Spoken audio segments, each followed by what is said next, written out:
Okay, kuna kiongozi wa kisiasa, ingawa kwa sasa ni mkuu wa mkoa mahali. Watu wanamkubali na kumuona kwamba ni mtu mzuri sana kwa sababu matendo anayoyafanya yanamfunua hivyo kwa watu.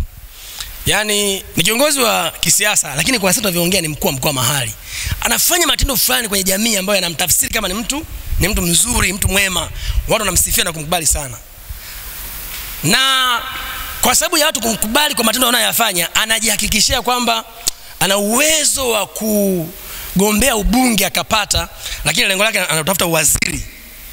Ndio lengo lake sana huko juu. Lakini tena ni kwamba jana Mungu ananiambia amemkataa kwa sababu ukiwalisia sio mtu mwema, sio mtu mzuri. So pamoja na kwamba ni mtu mwema kwa watu, machoni kwa watu, si ndio? Watu wakimtazama hivi, hata nikikutajia hivi utasema mtu wa Mungu yule, Mungu ambariki sana. Na jina la Kikristo. So kwa sababu watu wanamkubali na yeye mwenyewe anajisikia kukubalika, yeye amejihesabia haki. So Mungu ameniambia amemkataa. Na utasema ni wengi, tutamjuaje? Nitakutajia ishara. Wewe unasema unabii kama ulivyo afu nitakufanua. Kuna kiongozi mmoja wa kisiasa, ingawa kwa sasa ni mkuu wa mkoa mahali. Kwa nje watu wanajua ni mtu mwema na mzuri sana, na anafanya vitu vya kuvutia na kusifika, lakini ndani yake sio kama anavyoonekana nje. Ingawa wengi wanamtazama kwa jicho la kuwa mtu mkubwa mbeleni, ila Mungu amemkataa. Sasa tutajuaje ni yupi? Kwa sababu ni wengi. Ishara ipi itatuonyesha kwamba ni huyo? Haya, ishara ni hizi hapa. Atavuma sana kwa sifa njema, ila atazimia ghafla katika hatua ambayo wengi hawataamini.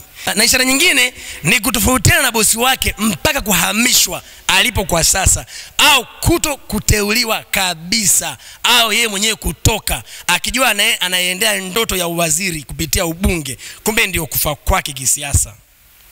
So kwa nje hivi ni kiongozi mzuri, watu wanamkubali sana. Hata ukikutajia unasema wow, kiongozi mzuri. Ishara ya kwanza nikuambia ni nini? Ishara ya kwanza ni kwamba atavuma sana kwa kitu fulani, kipindi cha siasa sasa hapo mbele. Atavuma sana lakini ghafla anakuja kuzimwa.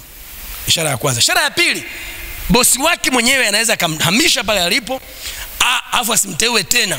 Afu yeye atajiingiza kwenye kugombea ubunge akijua anaendea waziri, kumbe ndio kufa kwake. So anafanyaje sasa? Mungu amsaidie. Mimi nampa maelekezo. Akipata ujumbe anitafute, nitamwambia cha kufanya. Ama la, kama akiwa na kiburi asinitafute mimi, aende na huu ujumbe kwa baba yake wa kiroho, amwambie kuna nabii mdogo yuko Morogoro, nisaidie. Baba yake akisikia huu ujumbe atamsaidia na atapona. Ingawa akipona bado Mungu hata muamini kwa nyadhifa ya juu, ambao ndio ndoto yake ya waziri mkuu, ya waziri wowote. Mungu hata muamini, lakini ataendelea kubaki katika siasa. La sivyo, hapo mbele anaenda kuzima kama mshumaa uliopulizwa na upepo wa nini? Na upepo wa kisulisuli. So kwa nje hivi kiongozi mzuri kwa nje, lakini hamna, sio mzuri. Alafu kiburi kimejaa ndani yake. So dawa pekee ni yeye kutambua alipokosea, atengeneze. Akinitafuta nitamwambia cha kufanya, asiponitafuta sio shida. Asiponitafuta sio shida, mtafuta baba yake wa kiroho, atamsaidia. Amen.